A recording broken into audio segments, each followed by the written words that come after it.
area member of parliament ayogere omwana amaliriza ne bakodik obadde bagambye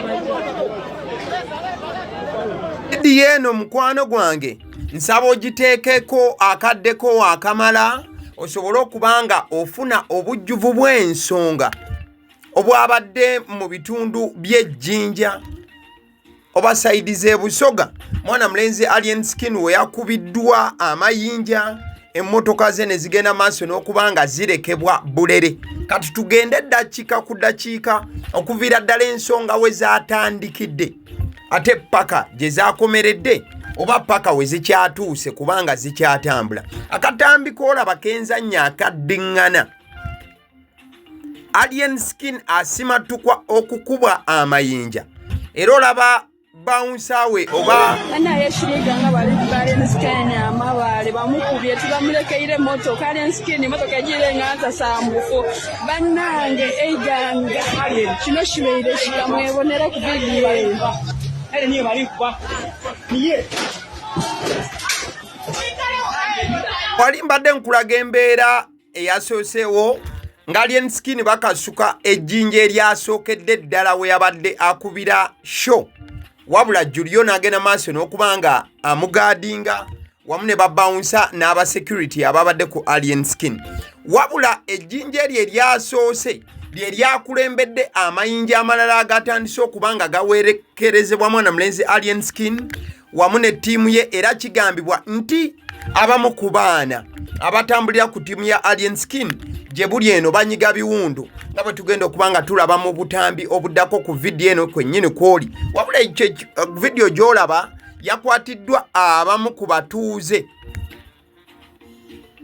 nga Alien Skin bamutwala kaguddeyo, era emmotoka za fango ze zifubutuka sayidi eritunuulira wano wetegerezaawo emmotoka eya black eyo motoka ya Alien Skin ya fangon nga n'abamu ku baana beekutte kungulu kuyo abaana beeyitanga muli solidi Alien alumwike n'emmotoka agirese ku mafuta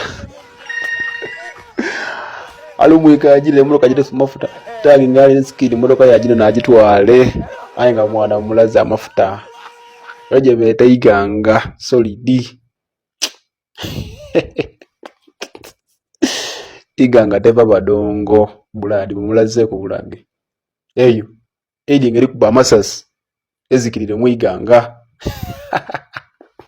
exactly. Ngenda kutwala speed naye siina kyakukolera nange omulabi. Awali akavidiyo kembadde nkulaga kabadde ka vidiyo ka motoka za Alien Skin nga zidduka E10 okugenda maaso n'okubanga zaabulira oba nga ziviira ekibabo. Wano nno amayinja gabadde gafuusa amayinja era abatuuze nga bagenze maaso n'okubanga beesoma nga bakambwe ennyo era nga tebasalikako musale nga balinga ennumba mukwano gwange mu buufu obumu oba obulala. Era ezimu ku mmotoka ezabadde ku misinde ye mmotoka eyo gy'olaba eddakiika eno ku screen. Amayinja we gaasusse ng'abatuuze beesomye batabuse. Emmotoka eno eya fango era eya Alien Skin omu ku baabadde bagivuga yagenze maaso n'okubanga ajaabulira, era emmotoka eno bagenze maaso n'okubanga bagireka kwemu ku petrol station side z'eyiganga eyo. Abatuuze nga omanyi nti kati obutambi buli wamu, buli omu alina essimu asobola okugenda maaso n'okubanga akwata. Ngenze maaso n'okubanga nkukwatira obutambi okuva mu ange ez'enjawulo, wabula buno nga bwakwatiddwa batuuze okuva mu bitundu byeyo nga bagenda maaso n'okubanga balaga ekiri ku ground. So eno emmotoka yakubiddwa yonna yonna era endabirwamu zayasiddwa nga bw'otunula ne mu maaso gaayo mukwano gwange okakasa bukakasa nti kyabadde kizibu drive okubanga awona the mob lynching if at all it happened.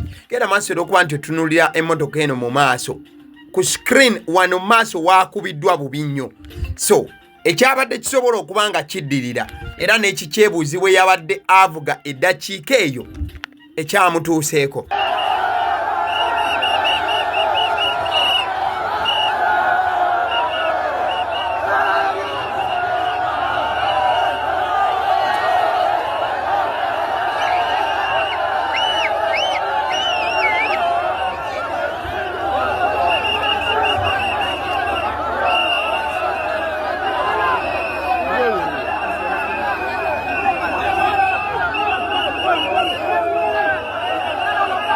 Exactly. Kale akati wakati nga amayinja gagenze maaso n'okubanga gavuga n'emmotoka z'omukulu ne zigenda maaso n'okubanga zikubibwa bubi nnyo era ne zigenda maaso n'okubanga zirekebwa bulere, omuntu yandyagadde okumanya Alien Skin yo gye yabadde ku performance byatambudde bitya. Alien Skin bwe yatuuse abantu baamwaniriza batya. Omanyi kino kye kimu ku bintu abamu kye bagenda okubanga bakozesa okubanga bakuba mu tooki, kiki ekyandibanga kyaviiriddeko embeera y'okuba nti Alien Skin akubibwa wamu n'abanne bwe babadde bagenze abafangono. Bw'otunuulira akatambi kano Alien Skin bwe yatuuse abantu baamulaze essanyu ly'amaanyi nnyo era okubeera nti agenda obugenzi wa performing oba okubanga alinnya ku stage mukwano gwange lwabadde lutalo lw'amaanyi nnyo nnyini ddala era security yabadde ina okubanga penetrating n'esaba abantu bano ababadde beetoolodde Alien Skin bagende maaso n'okubanga at least bamukolerawo kawaazi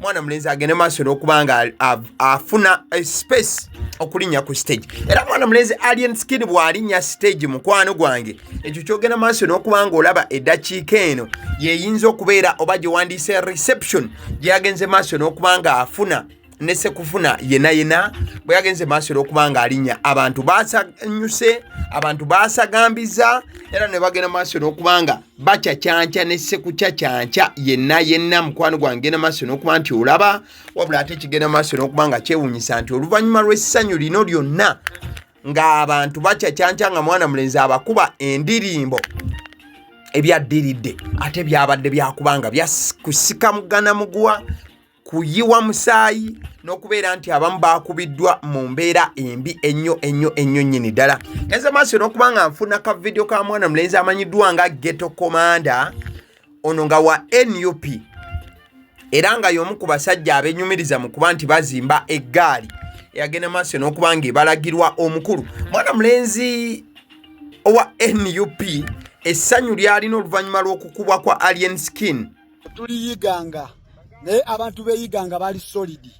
Mumanyi ekibadde eyiganga obudde buno muganda wange Kadugala Jose Soko bibagambe wali tubadde awo waliwo omwana wa NRM abategeseewo ekikolokola awo ne bayita abayimbi babadde mu kisaawa awo yayiganga bamanyi ku kanso abayimbi ne bajja bangi kwe kubadde ne Kimenko yayita Kimenke Alien waabwe atuuse abantu ne bamuwa time ye n'ayimba vuluguwe kati mu time y'okuva ku stage ate nayagala okulabisa kibanda okulabisa president w'abantu n'atamanya nti eggaali ya Kyagulanyi eri wonna abavubuka babadde bakuumye emirembe.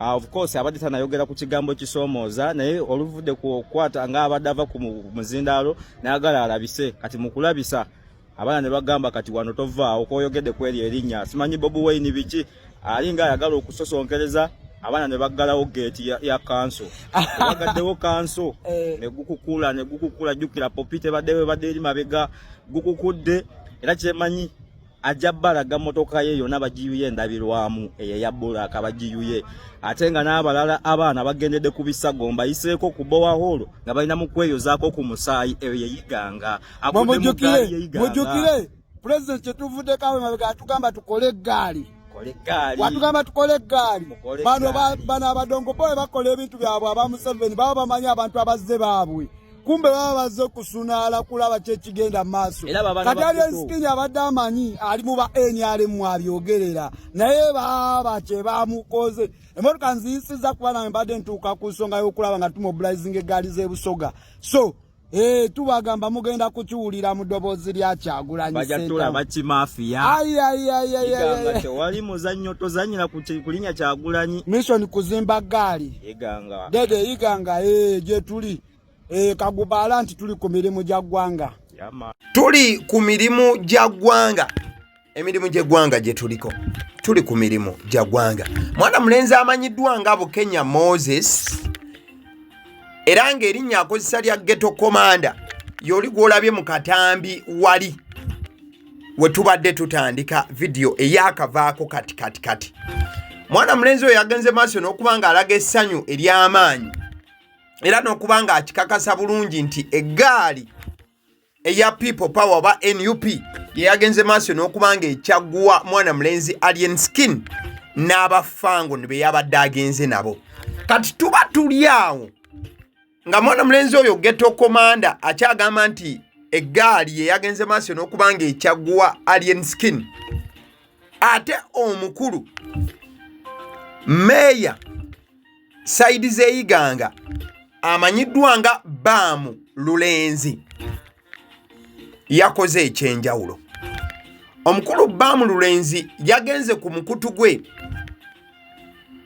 ogwa Facebook. Omukulu Bamulabudde musajja wa NUP nnyo nnyini ddala era nga n'akalulu akawedde ye kaadi gye yajjirako eya NUP People Power. Mwana mulenzi ono yavuddeyo n'akola statement nga bw'ogirabye wali eyabadde eraga nti musanyufu nnyo okubeera nti alien skin yakubiddwa ne sekukubwa yenna mu bitundu ebyeyiganga ate ng'omukulu ono naye gy'aviira ddala. Mu bigambo byeyawandiisa omukulu kubaddeko nti alien skin oddangayo, that is yiganga. Ekyabadde kiraga nti omukulu yabadde musanyufu nnyo olw'embeera eyatuusiddwa ku alien skin era n'agenda maaso n'okuba nga amusekerera ne sekusekerera yenna era n'amuteerawo n'embeera ya oddangayo mujja muzunga mu buufu obukali. Tubadde tuli awo abafango ne bagenda maaso n'okuba nga bafulumya ekiwandiiko nga bayita mwana mulenzi amanyiddwa nga Flake DJ. Afulumiza ebiwandiiko bibadde bibiri. Kati bye tugenda okuba nga tuyitamu mu bujjuvu bwabyo tulabe okunnyonnyola okutuufu na kifango kyegamba eddakiika eno nga ne alien skin tanaba kubaako kyayogera ku byonna ebyabaddewo. Mwana mulenzi Flake DJ mu kiwandiiko kyewawandiise agamba bw'ati: Iganga NUP mayor attacks alien skin. Nti meya wa Iganga owa NUP yalumbaganye alien skin. Bigambo bya Flake DJ kurafango agamba bw'ati: strong condemnation to the alleged actions of Mayor Bamulabudde of Iganga municipality. Nti tugenda maaso n'okuba nga tuvumirira n'okuwakanya ebikolwa ebisuubirwa nti byakoleddwa Mayor Bamulabudde owa Iganga municipality, who reportedly supported the destruction of alien skin's cars on their way from Iganga to Kampala. Ekigambibwa nti Mayor yagenze maaso n'okuba era nga ateeka obuwagizi obw'amaanyi mu kukubwa n'okwonoona kw'emmotoka za alien skin nga bava Iganga badda e Kampala. Such acts of violence and destruction of property are unacceptable and raise serious concerns about the mayor's leadership and values. Nti ebikolwa ebifaananako bwe bityo bigenda maaso n'okuba nga biteekawo embeera ey'okujja obwesige mu meeya ate era mukadde ke kamu n'okubeera nga biteekawo ebibuuzo eby'amaanyi ku nkulembera ya meeya mu buufu obufaananako bwe bityo. Bagaseeko: as a public figure, Mayor Lulens is expected to maintain peace and order, protect citizens' rights, and promote a safe environment for artists and fans alike. Nti nga omuntu omukulu era atunuulirwako mu society, Mayor Lulens yabadde asuubira okubeera nti akubiriza okulaba nti wabeerawo eddembe, okulaba nti akuuma abannansi n'ebintu byabwe, ate era mukadde ke kamu n'okulaba nti abayimbi abateerawo environment oba embeera ennungi mu basobola okubeera nga beegazaanyiza. Instead, his actions seem to be inciting violence and undermining the rule of law. Nti wabula ate ebikolwa bya meeya bigenze maaso n'okuba nga biraga nti nno agenze maaso n'okuba nga ateekawo obumenyi bw'amateeka abukubiriza n'okulaba nti amateeka agayisaamu amaaso. We urge the authorities to thoroughly investigate this incident and hold those responsible accountable for their actions. Alien skin's fans in Iganga deserve justice, protection, and the freedom to enjoy their favorite artist's work without a fear of harassment or harm. Wano no Flake DJ n'agattako nti bagenda maaso n'okuba nga basaba ebitongole ebikuuma ddembe bigende maaso n'okuba nga binoonyereza n'okulaba nti buli eyakoze ebikolwa bino agende maaso n'okuba nga agombebwamu obwala, ne bagamba nti abawagizi ba alien skin mu Iganga bagwanidde okubeera nti bafuna obwenkanya ate era mukadde ke kamu n'obukuumi n'eddembe waleme kubeera nti batuusibwako obulabe. We call upon the government to take necessary measures to protect our beloved artists like Alien Skin and ensure that incidents like this do not recur in the future. Artists should contribute significantly to our cultural heritage and economy, and they deserve our respect, support and protection. Olamulezi nagatako ntugenda maaso n'okubanga tukoola gavumenti okubeera nti etwala ekintu kyerina okubanga ekola okulaba nti ekuuma abayimbi nga Alien Skin ate n'okukakasa nti ebintu ng'ebyabaddewo ejjinja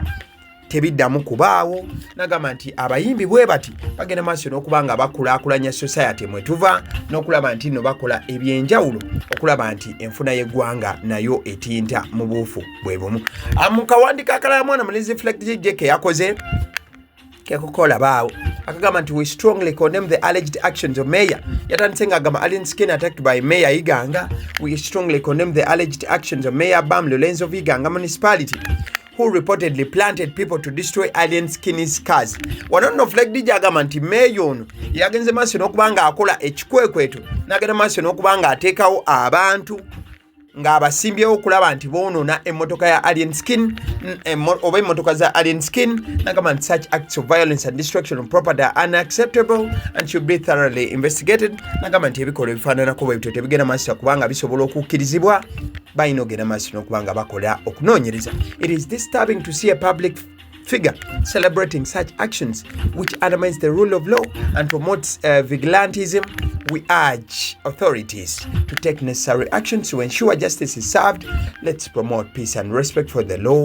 Fans of Alien Skin should refrain from taking retaliatory actions and instead seek justice and thorough legal means. Wano no Flag DJ wasabidde abawagizi ba Alien Skin temugeza ne mukola ekintu ky'okubanga muzzaayo olw'okuba nti omuntu wammwe bamukubye wabula mugende maaso n'okubanga mukozesa amateeka. So byebyo nno Alien Skin yabadde agenze Iganga eyo ku kivulu ekyomu oba ekyaba NRM, wabula kigambibwa nti okuyimba akayimba kali ow'ekikoofiira akanze simanya ow'akakoofiira bangi bagamba nti olw'okuba nti Alien Skin yakozeseza statement ezirabika nga zabadde ziyisa mu NUP wamu ne Bobi Wine eggaali kyandiba nti kyekyaleetedde abaana aba NUP side eno okubanga beekyawa okukakana nga bakoze bwe batyo. Ne Gayo Ligeto Commander ye yagambiddewo nti sebo wabadde osuubira nti omukolo oze kugwa NRM wabula n'aba NUP twabaddemu era twadde tulina okuba nga tutekinga action n'okukola ng'amateeka bwe galagira. Abaseddi omusunsuzi kale kansoke nkubulire ku Ejokuna Farms Company Limited. Bano nno mukwano gwange omulimu gwe bagenda maaso n'okubanga bakola kuguza enkoko okuviira ddala ku z'olunaku olumu paka ku nkoko ezikulidde ddala. Ennamba z'olaba ku screen ze nnamba zaabwe basangibwa Ntinda okumpi ne Victory Church. Abaseddi omusunsuzi ly'erinnya eryange agaliwo gwe mukutu kwe tuli ngenda maaso n'okubanga information nga bwe beebaddewo bwe njikutuusaako sigattamu ate sitoolamu ate siwa ndowooza yange nkuwa information nga bweri. Liking a video.